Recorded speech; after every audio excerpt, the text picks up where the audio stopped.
The city never sleeps, and neither does City General Hospital. A towering monolith of glass and steel, it stood as a beacon of hope and a symbol of despair. Within its sterile walls, life and death played an eternal game of tug-of-war. A silent language of color dictated the state of its players. Green for life, vibrant and hopeful. Red for death, final and irreversible. These bands, worn on the wrists of every patient, were a constant reminder of the fragility of life. They were a silent code, understood by all who walked the hospital's hallowed halls. A code that Dr. Simon Miller knew all too well.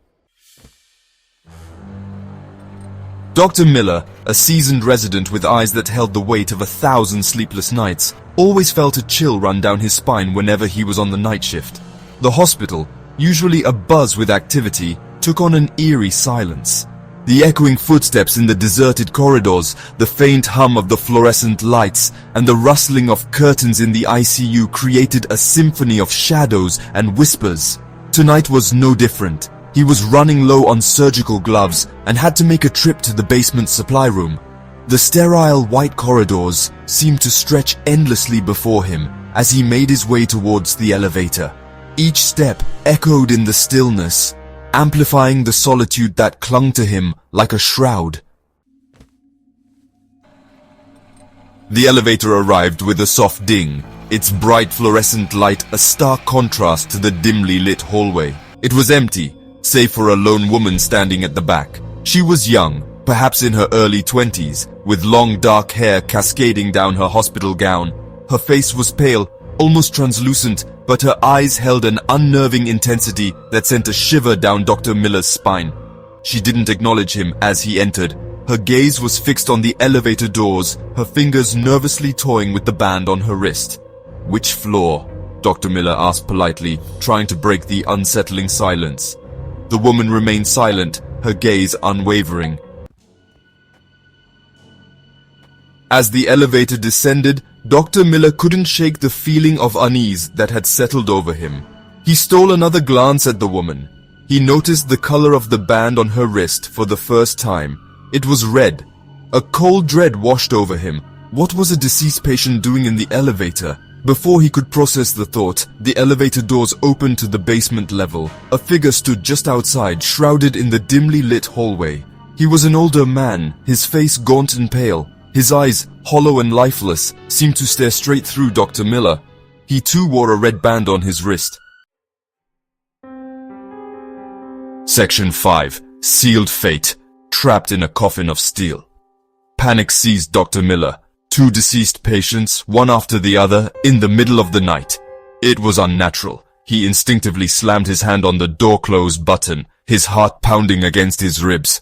The doors began to close, but not before the man outside took a step forward, his hand reaching out towards them. The doors shut with a thud, plunging them back into darkness. Dr. Miller's breath came in ragged gasps as he leaned against the wall, his eyes fixed on the now sealed doors. He could feel the woman's gaze on him, but he couldn't bring himself to turn around. Section 6. A ghastly revelation, the unveiling of truth. Why did you close the doors? The woman's voice cut through the silence, her tone calm and chillingly devoid of emotion. Dr. Miller finally turned to face her, his voice trembling as he spoke. He had a red band. He couldn't even bring himself to say the word dead. The woman slowly raised her hand, her pale fingers drawing attention to the band on her wrist. "So do I," she said, a soft smile playing on her lips. The smile widened, revealing teeth that were too sharp, too long. Her eyes, once filled with an unsettling intensity, now burned with a cold, otherworldly fire. Section 7. The color of fear. Green for life, red for... Dr. Miller stumbled back, his hand instinctively reaching for the emergency button, but his fingers seemed to be frozen in place. He could only stare in terror as the woman's form began to flicker like a candle in the wind. The red band on her wrist seemed to pulsate, casting an eerie red glow over her face. His mind, trained to understand the language of the hospital, struggled to comprehend what he was seeing. Green for life, red for death. But this was something else entirely. This was something beyond the realm of his understanding. Section 8. Whispers from Beyond, the hospital's dark secret.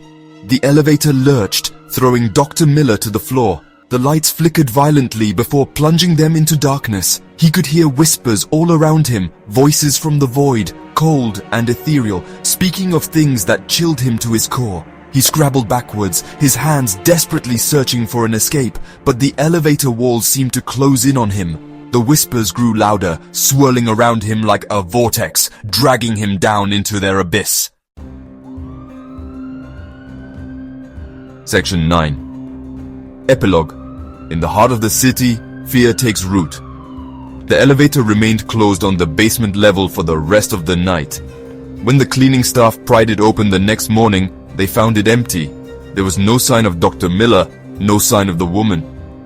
The only evidence of the night's events was a single red band lying abandoned on the floor. City General continued to operate, its rhythm unbroken. But a shadow had fallen over the hospital, a sense of unease that permeated its sterile walls. The whispers of the night lingered, a chilling reminder that some doors are better left unopened. The city never sleeps, but now it also fears.